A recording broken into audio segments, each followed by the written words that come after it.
when we speak about the Rare Disease Day campaigns, usually we have multiple activities, and often we organize, not often, but yearly we organize a roundtable discussion policy event where we include the decision makers and also healthcare professionals, and we discuss about the important things for rare disease community. We have specialized educational webinars for students of pharmacy and students from medical faculty, and trying to engage as much as it is possible the patients to support the Rare Disease Day awareness campaigns.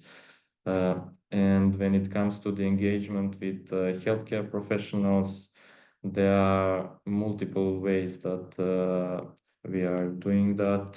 First and foremost, on those panel discussions and roundtable discussions, we always invite healthcare professionals that we cooperate with, because it is important also to hear their insights regarding the situation with rare diseases in Serbia, and that is important for us when we are striving to make some policy changes. We organize continuous medical education courses together with healthcare professionals and for healthcare professionals from smaller cities, in order to raise the awareness about rare diseases among them, and also for them to understand how to manage rare diseases, who they need to approach if they find out that there are patients that are suspected for rare diseases, who is that person on the tertiary level who they need to send the patient to. We also participate in a few expert commissions where, besides healthcare professionals, we are representing the patient organizations, patient perspective, patient community. You can start with the next slide. The first, let's say, continuous medical education course that we started was a joint activity with the Institute for Molecular Genetics and Genetic Engineering. It started in 2017, and till now we had 5 CME courses that we held together. All of them we are trying to organize in different cities around Serbia, and especially for our course, it's usually we have 8 lectures about rare diseases, and we are covering the topics about the symptoms, the diagnosis, and the treatment for rare diseases. And you can say that the interest from the healthcare professionals is great, because they like to attend, especially going to some cities that maybe don't have that much opportunity to hear about rare diseases. And what is maybe even more important is that the CME course that we started this year, and that was on the initiative from Professor Čuturilo and Professor Ivana Novaković, our long-time colleagues, and I can say friends that are supporting rare disease communities for many years. They had an idea of organizing a huge continuous medical education, and that it will be specifically organized during the Rare Disease Day. And this year it was the first time. I hope that we will continue, where there were, I think, 14 speakers, experts, 99 attendees, which is a really important number to see the huge interest among healthcare professionals to listen about rare diseases from our distinguished experts in rare diseases. The educational goals for this course were to introduce the possibilities of molecular and genetic diagnostic for rare diseases, also to introduce the modern therapeutic modalities for rare diseases, to hear what are the symptomatology of rare diseases, and how to treat patients with rare diseases. And I'm sure that Professor Čuturilo will maybe say something more about this at the end of the presentation.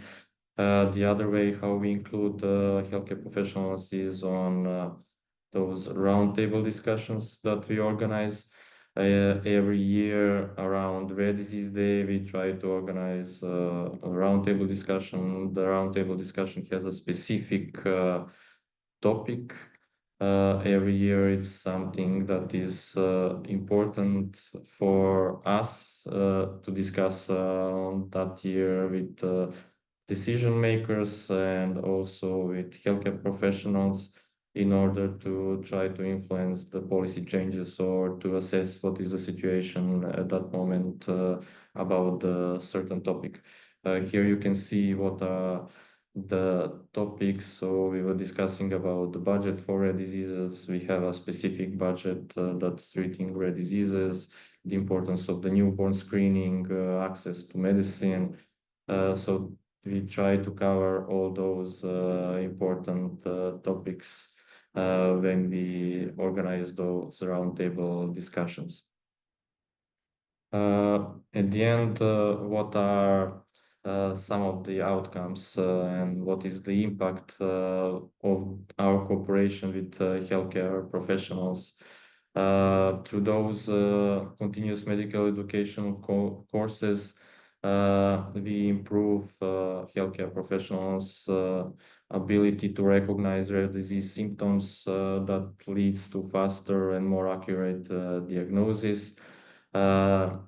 When we are cooperating together in those expert commissions, uh, by doing that, we provide our input to key policy changes, and we also try to cooperate with healthcare professionals in order to build a network of specialists that are knowledgeable in rare diseases, because we know that it's important to have a cooperation with someone, and we know that we have a lack of specialists knowledgeable about rare diseases. So it is important to have a closer cooperation with those healthcare professionals. And we also like to include them in our policy activities, because it is, let's say, from one side, we have a patient perspective, and we know from the patient perspective side what is important for patients and what we want to achieve. But it is important to listen to perspective from healthcare professionals. Then only when we joined our perspectives that are maybe different, and we know what is good and what is bad from both of the views, then we can achieve the what is most important for the patients, and to have to join forces and strive for the policy changes to better diagnosis for rare diseases, to better access to therapies and all.